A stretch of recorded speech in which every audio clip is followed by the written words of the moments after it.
I'm Kenneth Neil Anderson. I'm Master Sergeant, E7 retired, United States Air Force. I was in the Air Force 23 years. Initially, I was going to go in for just do the 4 years. I said, 4 years, get some college under my belt. You get free college, community college of the Air Force. And I said, I'll get some of that done, and maybe I'll want to go do something else. I don't know. I was really young. It ended up being a part of me.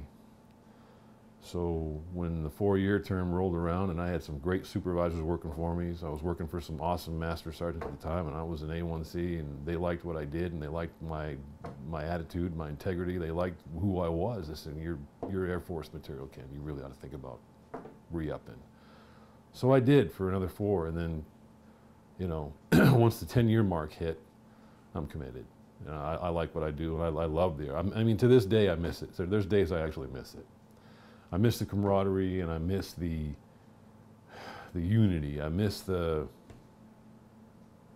don't, it's almost like a family, basically. I initially had gone into hoping to work on KC-135s, tankers. When I got to Loring, we ended up getting into the dormitories to get our dorm rooms assigned to us. And one of the B-52 bomber guys, first sergeants, was there, and he says, Al, are you Ken Anderson? And I said, yeah. He goes, well, we had you here. I know your dream sheet says you're going to work on tankers, but we really need you on the bomber side. I said, we're going to put you with the B-52s. And I'm like, all right, what the heck's a B-52? I had no idea. So that's how I got into the bomber branch. I ended up working B-52s after that. I got to watch all my friends go over to the 135s. I was fine with that. But looking back on it, it was probably the best thing that ever happened to me. I was a crew chief on a B-52G that was called Shady Lady 6488. That was my bird.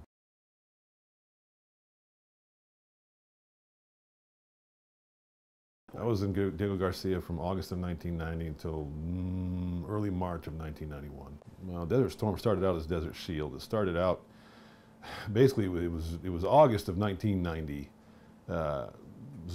Basically that was the onset of Desert Shield. Desert Shield went from August of 1990 up until January of 1991, which is when it became Desert Storm. That's when we started to do the actual attack actually happened, when we actually started sending bombers over to Baghdad and Iraq to knock out Saddam Hussein. Actually, to try to get his Republican Guard pulled back out of Kuwait, because he had infiltrated Kuwait and causing all the uprise over there, killing his own people, gassing his own people. It was a mess. The Kuwaiti army didn't stand a chance against the Republican Guard.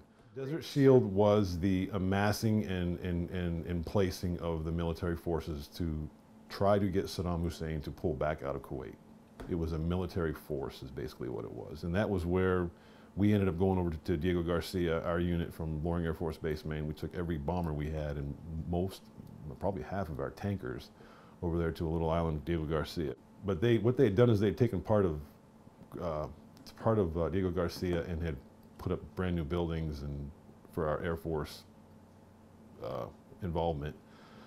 So by the time we got there in August of 1990, and a lot of the buildings weren't even finished yet. I mean, we were basically set up on pallets and canvas tents on concrete pads, for a while they were still painting buildings that they just built a few months ago. So, but we set up there at Diego Garcia and did practice runs and practice bomb runs until the actual conflict kicked off in February or January of 1991. So, and it was a good month-long bomb run. Desert Storm ended, basically it was middle of February of 1991. And my career with the B-52 was, I don't know, it was the pinnacle of my career, working on that aircraft. Especially after I PCS to Minot Air Force Base when Loring Air Force Base closed in '93.